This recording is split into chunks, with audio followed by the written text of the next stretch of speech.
Crônicas do Amanhecer. Por Feijão, Centro Espírita Allan Kardec. Balneário Gaivota, 16 de janeiro de 2019. Arcebispo diz que Schumacher sente as pessoas à sua volta. O arcebispo alemão Georg Ganswein contou, em entrevista publicada nesta quarta-feira 28 pela revista alemã Bild, alguns detalhes do estado de saúde de Michael Schumacher. Confidente da família, ele relatou que o ex-piloto sente as pessoas à sua volta e tem recebido o amparo das pessoas mais próximas. Ele consegue sentir as pessoas ao redor dele. Sentei na frente dele, segurei as duas mãos e olhei para ele. Seu rosto é, como todos sabemos, o típico rosto de Michael Schumacher, só está um pouco mais cheio. Ele sente que pessoas amorosas estão ao seu redor, cuidando dele, graças a Deus, afastando o público curioso demais. Uma pessoa doente precisa de discrição e compreensão, disse o sacerdote, que não pôde dar mais detalhes em respeito à família de Schumacher. Schumacher sofreu grave acidente de esqui nos Alpes franceses em dezembro de 2013.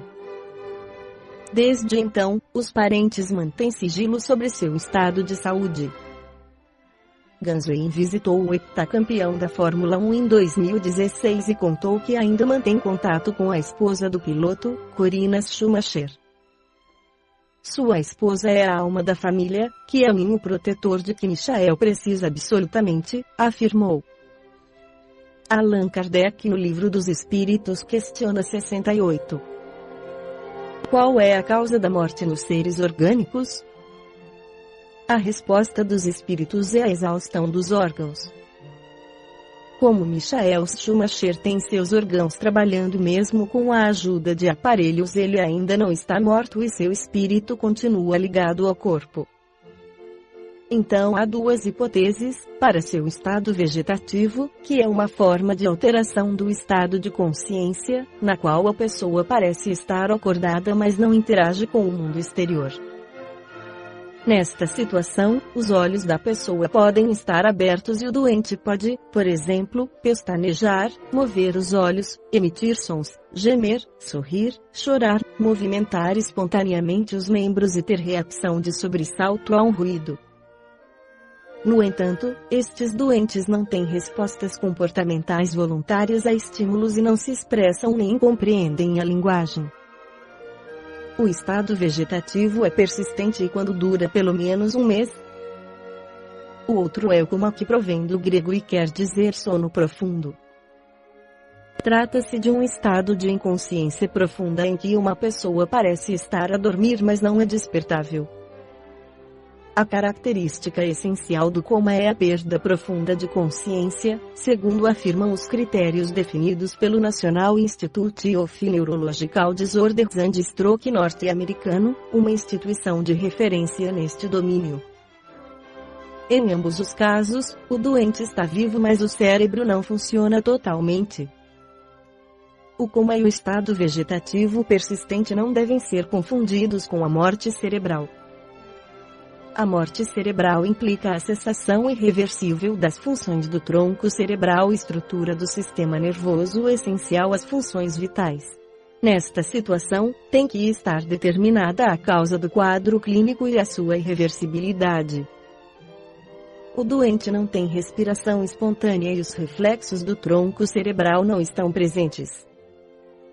Para se certificarem que o doente está efetivamente em morte cerebral, e antes de desligarem definitivamente do ventilador máquina, os médicos devem saber a causa da lesão e realizar uma série de testes. Nada melhor que ouvir pelas próprias palavras de Emmanuel respondendo através do médium Francisco Cândido Xavier a esta questão: seu estado será de acordo com sua situação mental. Há casos em que o espírito permanece como aprisionado ao corpo, dele não se afastando até que permita receber auxílio dos benfeitores espirituais. São pessoas, em geral, muito apegadas à vida material e que não se conformam com a situação. Em outros casos, os espíritos, apesar de manterem uma ligação com o corpo físico, por intermédio do perispírito, dispõem de uma relativa liberdade. Em muitas ocasiões, pessoas saídas do coma descrevem as paisagens e os contatos com seres que os precederam na passagem para a vida espiritual. É como que após essas experiências elas passem a ver a vida com novos olhos, reavaliando os seus valores íntimos. Em qualquer das circunstâncias, o plano espiritual sempre estende seus esforços na tentativa de auxílio. Daí a importância da prece, do equilíbrio, da palavra amiga e fraterna, da transmissão de paz, das conversações edificantes para que haja maiores condições ao trabalho do bem que se direciona, nessas horas, tanto ao enfermo como aos encarnados familiares e médicos. Na Revista Espírita de dezembro de 1858, Allan Kardec esclarece sobre as sensações dos espíritos. Sofrem os espíritos? Que sensações experimentam?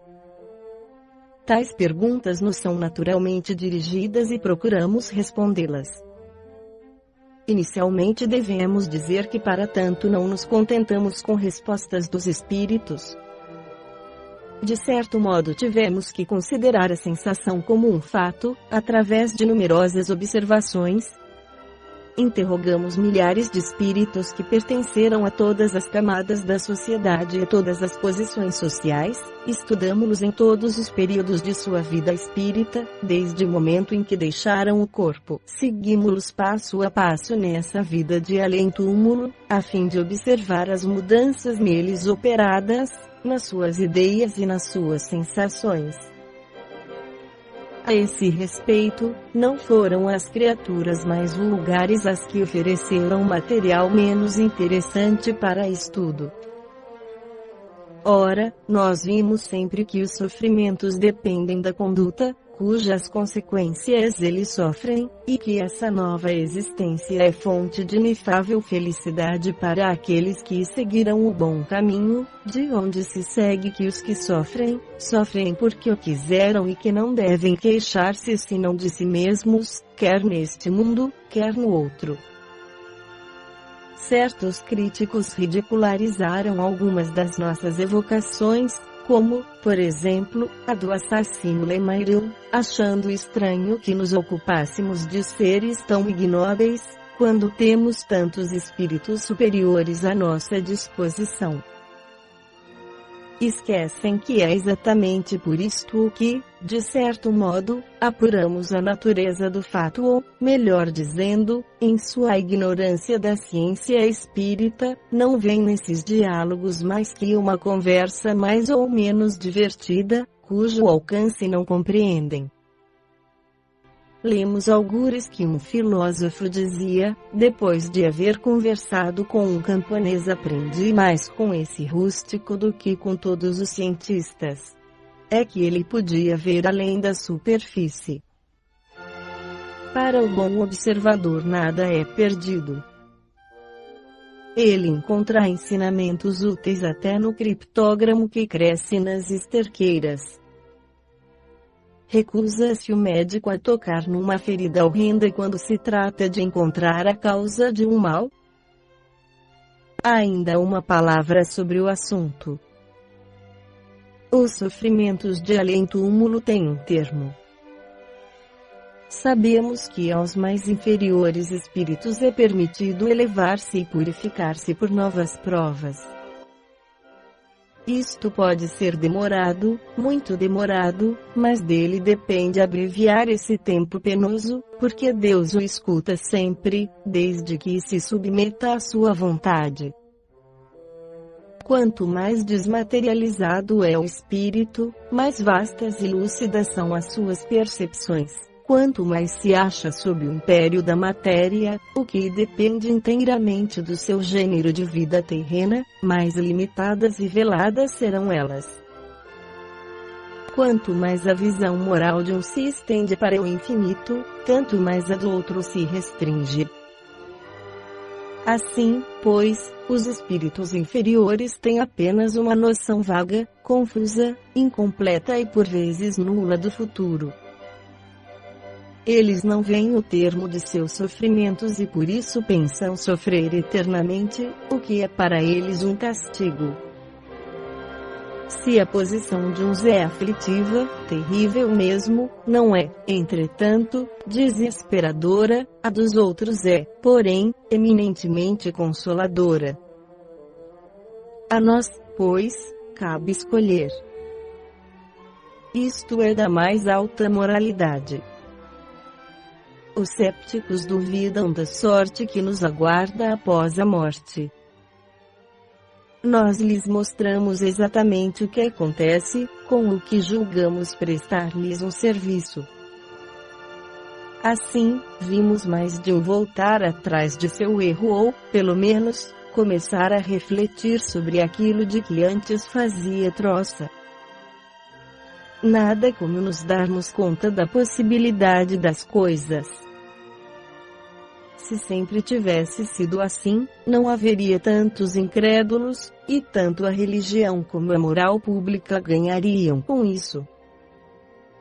Para muitos a dúvida religiosa provém da dificuldade de compreenderem certas coisas. São espíritos positivos não predispostos à fé cega, que só admitem aquilo que para eles tem uma razão de ser. Tornai essas coisas acessíveis à sua inteligência e eles as aceitarão, porque, no fundo, não pedem mais do que isso a fim de crerem e porque a dúvida lhes é uma situação mais penosa do que imaginamos ou do que eles ousam confessar. Em tudo, quanto dissemos, não há um sistema ou ideias pessoais.